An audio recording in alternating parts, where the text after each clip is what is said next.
मुंबईनंतर पुण्याची लढत लक्षवेधी ठरणार आहे, कारण भाजप विरुद्ध राष्ट्रवादी असा सरळ सामना होणार आहे।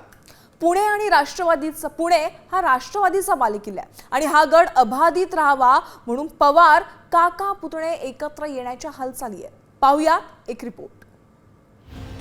पुण्याच्या सत्तेसाठी दोन्ही पवार एकत्र।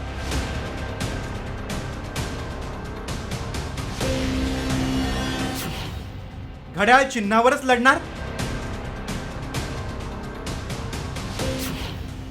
भाजपला रोखण्यासाठी काका पुतण्याची रणनीती।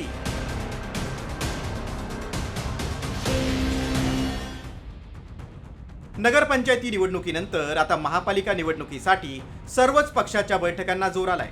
मुंबईनंतर पुण्यातील लढाई प्रतिष्ठेची असणार आहे। विशेष म्हणजे पुणे आणि पिंपरी चिंचवडमध्ये राष्ट्रवादी आणि भाजप स्वतंत्र लढणार असल्याचं मुख्यमंत्र्यांनी काही दिवसांपूर्वीच जाहीर केलंय। त्यामुळे भाजपला रोखण्यासाठी पवार काका पुतण्या एकत्र येण्याच्या हालचाली सुरू झाल्या। या संदर्भात शरद पवारांच्या निवासस्थानी झालेल्या बैठकीत पुणे आणि पिंपरी चिंचवडमध्ये अजित पवारांच्या राष्ट्रवादी सोबत लढण्याच्या मुद्द्यावर चर्चा झाली। महाविकास आघाडीमधून चर्चा होत असताना अजित पवारांच्या बरोबर आमच्या स्थानिक पातळीवरच्या असलेल्या लोकांची महाविकास आघाडी म्हणून अजित पवारांनी यावं अशा प्रकारची पण मागणी आहे।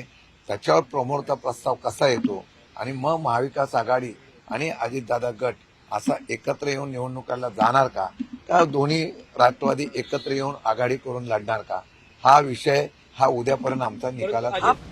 दुसरीकडे माजी महापौर दत्ता धनकवडे यांनी मात्र पुणे शहरात दोन्ही राष्ट्रवादी एकत्र लढणार आणि तेही घड्याळ चिन्हावर असं जाहीर करून टाकलंय।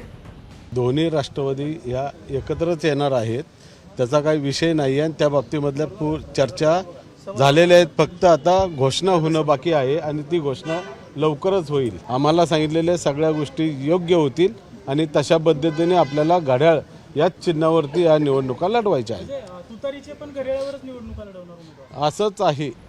मात्र दोन्ही राष्ट्रवादी एकत्र येण्यास शरद पवारांच्या पक्षातीलच काही नेत्यांचा विरोध आहे। आमचे उमेदवार तुतारी चिन्हावरच लढतील असं शरद पवारांच्या राष्ट्रवादीचे शहराध्यक्ष प्रशांत जगताप यांनी म्हटलंय।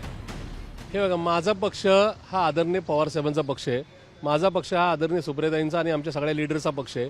आमचा पक्ष जिथे कुठे लढेल आणि आमचे उमेदवार जे लढतील ते तुतारी वाजवणाऱ्या मनुष्याचं चिन्ह घेऊनच लढतील। त्याच्यामुळे कोण कुठे काय बोलतंय त्याच्यावर मला काही कमेंट्स पास करायचे नाहीत। दुसरीकडे मुंबईत आणि इतर महापालिकांबाबत राष्ट्रवादीची मवियातील पक्षांसोबत बोलणी सुरू आहे। विधानसभा निवडणूक जिंकल्यानंतर नगरपंचायती निवडणुकीतही महायुतीतल्या तीनही पक्षांनी घवघवीत यश मिळवलंय। त्यामुळे विरोधकांचं टेन्शन वाढलंय। त्यामुळेच दोन्ही पवार एकत्र येत राष्ट्रवादीचा बालेकिल्ला असलेलं पुणे अभेद्य राखणार का, हे पाहणं औत्सुक्याचं असेल। ब्युरो रिपोर्ट, साम टीव्ही।